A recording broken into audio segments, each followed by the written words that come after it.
नमस्कार मित्रों, भगवत चर्चा में एक बार फिर आप सबका स्वागत है। भगवत गीता में दो शब्द बहुत महत्वपूर्ण हैं, धर्म और कर्म। इन्हीं दो शब्दों से भगवत गीता की शुरुआत भी हुई है। श्लोक क्या कहता है? पहला, धर्म क्षेत्र कुरुक्षेत्र। तो धर्म और कर्म दो ही क्षेत्र हैं, दो ही फील्ड हैं, दो ही सेनाएं हैं जो आपस में लड़ती हैं। तो जो युद्ध है धर्म और कर्म का, इन्हीं दो शब्दों में भगवत गीता समाहित है। इन्हीं दो शब्दों को हम समझ लें तो भगवत गीता का सार समझ में आ जाएगा। धर्म है हमारा स्वभाव जो हम हैं, और कर्म जो क्रिया हम करते हैं। धर्म बाहर से भीतर से बाहर की तरफ आता है, और कर्म भीतर से आता तो है बाहर की तरफ, लेकिन वो संसार से हमें जोड़ता है। तो धर्म जो भीतर से आता है वो सिर्फ हमारे स्वभाव को हम जो है उसको अभिव्यक्त करता है, और कर्म जो हम है नहीं लेकिन होना चाहते हैं वो बताता है। और हमारी सारी पहचान भी कर्म से ही है। हम कर्म को ही अपनी पहचान बना लेते हैं, वास्तव में वो है नहीं। हम जो कर्म करते हैं उसी के आधार पर कहते हैं मैं राजा हूँ, मैं मिनिस्टर हूँ, मैं डॉक्टर हूँ, मैं बैरिस्टर हूँ, मैं विद्वान हूँ, मैं वैज्ञानिक हूँ। तो जो आप विज्ञान पढ़ रहे हैं वो आपका कर्म है, या जो खोज कर रहे हैं वो आपका कर्म है। शासन कर रहे हैं तो ये आपका कर्म हो सकता है। वकालत कर रहे हैं आपका कर्म हो सकता है। आप वकील है नहीं, जन्मजात आप वकील नहीं, आपने पेशा अपनाया है, कर्म कर रहे हैं। आप अध्ययन कर रहे हैं तो आप विद्यार्थी हैं, लेकिन हम अपनी पहचान कर्म से ही बताते हैं, बनाते हैं, जबकि हमारी असली पहचान धर्म से है, क्योंकि धर्म ही हमारा स्वभाव है।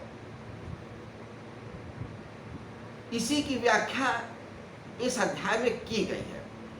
कैसे, ये आप देखिए। पिछले श्लोकों में क्या कहते हैं भगवान श्री कृष्ण? कहते हैं अक्षरम ब्रह्म परमम स्वभावो अध्यात्मम उच्यते। तो जो हमारा ब्रह्म का जो स्वभाव है वही अध्यात्म है। स्वभावम अध्यात्म उच्यते। और ब्रह्म का जो सूक्ष्म रूप है, आत्म रूप है, वो हमारे अंदर है। तो हमारा जो स्वभाव है वही अध्यात्म भी है। अच्छा, एक बात और जान लीजिए, धर्म गलती नहीं कर सकता, कर्म गलत हो सकता है। तो क्यों नहीं हो सकता है धर्म गलत? क्योंकि धर्म आत्मा का स्वभाव है, उस ब्रह्म का स्वभाव है, उस परम सत्ता का स्वभाव है, और परम सत्ता असत्य नहीं हो सकती है। कर्म मनुष्यकृत है, स्वभाव ईश्वरकृत है। तो जो ईश्वर है असत्य नहीं हो सकता, कर्म ही असत्य हो सकता है, क्योंकि कर्म नॉर्मली हम मन से ही करते हैं, और मन सिर्फ भासता है। जो सत्य नहीं होता उसी को समझता है कि सत्य है। इसकी व्याख्या आगे करेंगे। तो कर्म को समझने और धर्म को समझने भगवत गीता समझ लेंगे। तो अध्यात्म क्या है? आत्मा का स्वभाव। अब एक दूसरी बात कि कर्म के लिए आत्मा का होना जरूरी है। अगर आत्मा ना हो तो कर्म भी नहीं होंगे। आत्मा का होना जरूरी है। एक पत्थर है, क्यों नहीं कर्म करता है? आत्मा नहीं है। तो जड़ पदार्थ जो प्रकृति है कर्म नहीं करती, क्रिया होती है, क्योंकि कर्म क्रिया में अंतर होता है। क्रिया स्वतः होती है और कर्म किया जाता है। अगर कोई कार्य स्वतः हो रहा है तो उसे क्रिया कहते हैं, और अगर किया जाता है तो उसे कर्म कहते हैं। तो अगर जड़ में कोई क्रिया हो, कार्य हो रहा है, कोई जड़ पदार्थ कोई कार्य कर रहा है तो उसे क्रिया बोलते हैं। कि पानी बह रहा है, ये कर्म नहीं हो रहा है, ये क्रिया हो रही है। बादल बरस रहा है, ये क्रिया है, कर्म नहीं है। अगर कोई व्यक्ति बारिश कराए तो ये उसका कर्म हो सकता है। हम पलके झपका रहे हैं, ये क्रिया है। अगर हम उसमें अपनी कोशिश लगा दें तो वो कर्म हो जाएगा। तो कर्म के लिए आत्मा का होना जरूरी है। तो इसलिए आत्मा को भी जानना जरूरी है।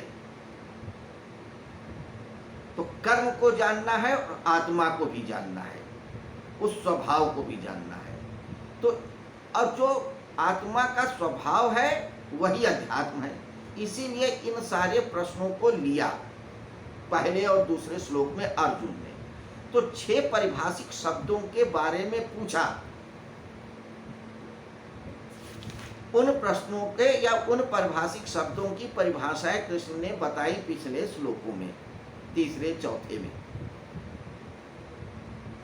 अब जो श्लोक शुरुआत के थे उसमें एक 7वां प्रश्न भी था। उसमें ये अर्जुन ने पूछा था कि प्रयाण काले चा कथम ज्ञेयो असि नीतात्म अभि, कि अंत काल में जो आपको भज लेता है वो आप जैसा कैसे हो जाता है, या अंत काल में आप जानने में कैसे आ सकते हैं। इस प्रश्न का उत्तर अब अगले श्लोक में भगवान श्री कृष्ण देंगे, जिसकी व्याख्या आज हम करेंगे या जिसका अध्ययन करेंगे। तो आइए अब हम श्लोक को ले लेते हैं। श्लोक नंबर 5 अध्याय 8 का। अध्याय 8 का नाम क्या है? अक्षर ब्रह्म योग। अक्षर वह जो नष्ट न हो, जिसका नाश न हो। अक्षर, क्षर यानी क्षरण जिसका न हो। ब्रह्म वह परम सत्ता, परम अनुभव। तो जिस परम तत्व से जिसका नाश नहीं होता, जो सर्वत्र व्याप्त है, अनुभव कर लेना ही अक्षर ब्रह्म योग है। अब आइए 5वां श्लोक। अंत काले चा माम एव स्मरण मुक्त्वा कलेवरम या प्रयाति सा मद्भावम याति न अस्त्यत् संशया। अंत काले चा माम एव स्मरण मुक्त्वा कलेवरम। कलेवरम माने शरीर। अंत काल में भी जो मेरा स्मरण कर लेता है वह इस काया से मुक्त हो जाता है, जीवन मरण से मुक्त हो जाता है। भगवान श्री कृष्ण की उद्घोषणा है, कह रहे हैं कि अंत काल में भी जीवन भर आप कुछ भी करते रहो, कोई भी पाप करो, पुण्य करो, अच्छा करो, बुरा करो, मन का करो, अपने या दूसरे का मन करो, कुछ भी करो, लेकिन अगर अंत काल में भी मुझको स्मरण कर लेते हो तो इस आवागमन से मुक्त हो जाते हो। या प्रयाति सा मद्भावम याति न अस्त्यत् संशया। इस बात में कोई संदेह नहीं है, वह उस भाव को ही प्राप्त हो जाएगा, यानी मुझे प्राप्त हो जाएगा। आइए अब इस श्लोक पे थोड़ा सा हम चर्चा करते हैं। मृत्यु और जन्म तो बहुत बड़ी घटनाएं हैं।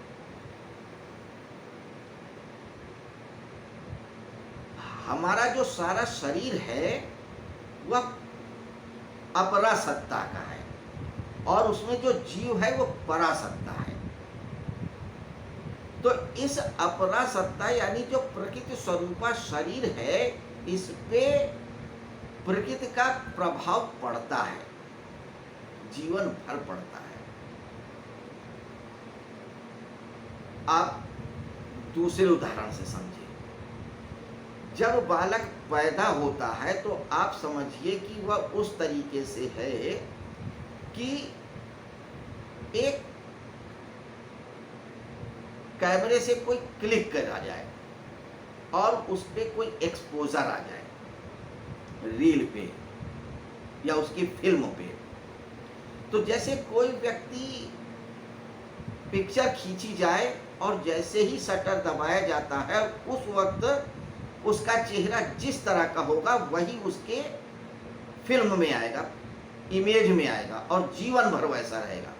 सपोज किसी की आंख बहुत सुंदर है लेकिन जिस समय फोटो खींच रही है आंख बंद कर ले तो उस फोटो में जब तक वो फोटो रहेगी आंख बंद ही दिखेगी। ये एक्सपोजर हो जाता है। ठीक ऐसे ही जब बच्चा जन्म लेता है और प्रकृति में आता है, संसार में आता है, तो संसार का जो पहला एक्सपोजर होता है वह जीवन भर के लिए उसके मनस पे अंकित हो जाता है और वो प्रभाव उसको हमेशा अपनी तरह से चलाए रखता है। एक बार वैज्ञानिकों ने प्रयोग किया, मुर्गी जब अंडे देती है तो उसको हैचिंग करती है, उसको कुछ दिन सेती है, 2-4 दिन, तब अंडे निकलते हैं। तो वैज्ञानिकों ने क्या किया कि जब अंडे से बच्चे निकलने वाले रहे उस समय उन्होंने मुर्गी को हटा के एक गुब्बारा रख दिया। तो वैज्ञानिक ये देख के हैरान रह गए कि बच्चा जो मुर्गी का था वो गुब्बारे को देख करके ही चलता था, गुब्बारा जहाँ जहाँ जाता था वहाँ वहाँ वो जाता था, क्योंकि उसका एक्सपोजर गुब्बारे के प्रति था। उसे लगता था यही माँ है, इसी ने मुझको सिया है। तो हमेशा वो गुब्बारे के प्रति आकर्षित रहा। तो ये एक्सपोजर हो जाता है प्रकृति का। ऐसे ही क्या होता है जब कोई व्यक्ति मृत्यु को प्राप्त होता है तो जो अंतिम एक्सपोजर होता है, शटर बंद हो रहा है, वही अगले जन्म के लिए एक्सपोजर हो जाता है, वही भाव। क्योंकि मृत्यु के बाद जो है मनुष्य का मनोशरीर जाता है और उस मनोशरीर में जो भाव, जो अनुभव, जो विचार होता है वो अगले जन्म के लिए महत्वपूर्ण भाव या विचार होता है। इसीलिए तिब्बत वगैरह में बहुत गहरे प्रयोग किए गए हैं मृत्यु के। वहां मृत्यु के समय व्यक्ति को होश में रखा जाता है और बताए रखा जाता है कि तुम इस मंत्र का जाप करो, तुम ये कल्पना करो, ये अनुभव करो, ताकि मृत्यु के बाद वह उसी स्थिति परिस्थिति में पहुंचे। हमारे यहाँ भी जब कोई मृत्यु के करीब होता है तो लोग उससे बोलते हैं राम राम बोलो, हरि हरि बोलो, ईश्वर का नाम लो। क्यों? क्योंकि जो भाव उस समय रहेगा वही भाव अगले जन्म के लिए रहेगा। इसीलिए भगवान श्री कृष्ण कह रहे हैं कि यदि मृत्यु के समय भी कोई मुझको भज लेगा तो मुझी को प्राप्त हो लेगा। क्योंकि यह प्रकृति का एक स्वभाव, एक नेचर है कि जब यह शरीर छोड़ रहा होता है तो जो लास्ट एक्सपोजर होता है वो अगले जन्म के लिए महत्वपूर्ण एक्सपोजर होता है। चूंकि कृष्ण सर्वज्ञ है, सर्वत्र व्याप्त है, मुक्त है, इसलिए व्यक्ति भी मुक्त हो जाता है, सर्वज्ञ हो जाता है। इसमें कृष्ण बिल्कुल सामान्य विज्ञान की बात कर रहे हैं, सीधा सा गणित है। ये प्रकृति का ही नियम है कि व्यक्ति अगर मृत्यु के समय जो एक्सपोजर लेके आएगा वो अगले जन्म के लिए एक्सपोजर होता है मृत्यु के बाद का, तो वही एक्सपोजर अगले जन्म के लिए हो जाएगा। तो यहाँ पे ये प्रश्न कर रहे हैं, उत्तर दे रहे हैं या ये समझा रहे हैं, हे अर्जुन तू युद्ध कर रहा है तो मरने से मत डर। पहली बात तो आत्मा कभी ना मरती है और ना जन्मती है। दूसरी बात, अगर मरती और जन्मती भी है तो तू अगर मरने पे भी आ जाए तो तू मुझको भज ले तो मुझी को प्राप्त हो जाएगा और मेरे ही जैसा हो जाएगा, मुझी को प्राप्त हो जाएगा, तो फिर डर काहे का।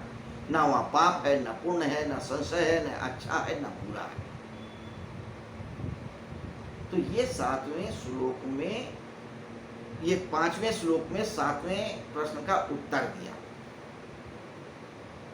6 पारिभाषिक शब्दों का तीसरे और चौथे में दे ही चुके थे। इस तरह से भगवान श्री कृष्ण ने 8वें अध्याय के तीसरे, चौथे और 5वें श्लोक में अर्जुन के उन 7 प्रश्नों का उत्तर दे दिया जो पूछना चाह रहे थे। 6 पारिभाषिक शब्द और एक मुक्ति से संबंधित प्रश्न। लेकिन इस परम मुक्ति, परम स्थिति पहुंचने के संदर्भ में आगे क्या बताते हैं, ये हम कल की चर्चा में जानेंगे। 6ठे श्लोक पे 8वें अध्याय के। लेकिन अभी यही होमवर्क करें कि इस 5वें श्लोक पे मनन करें, चिंतन करें और निधिध्यासन करें।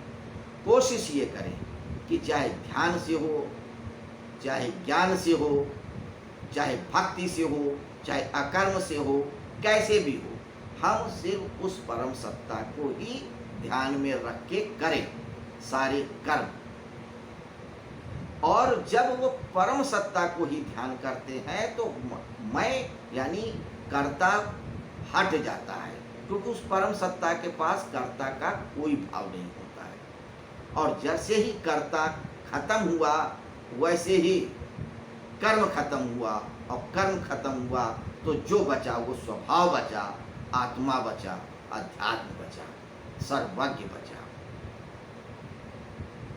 तो मित्रों, फिर एक बार कहूंगा, इस श्लोक का भी सार यही है कि वासुदेव सर्वम, जिसने वासुदेव को ही सर्व जान लिया, दृढ़ता से मान लिया, वही वासुदेव ही हो गया, इसमें कोई संशय नहीं है। ये इस श्लोक में भी कह रहे हैं भगवान श्री कृष्ण। सिर्फ भगवत गीता सुन लेने से वह बात नहीं बनेगी, बात बनेगी दृढ़ता से मान लेने। अब ये आपकी स्वतंत्रता है, मानते हैं या नहीं मानते हैं या सिर्फ सुनते हैं। खैर, फिलहाल आज की चर्चा यहीं पे समाप्त करते हैं। कल फिर मिलते हैं। नमस्कार, शुभ रात्रि।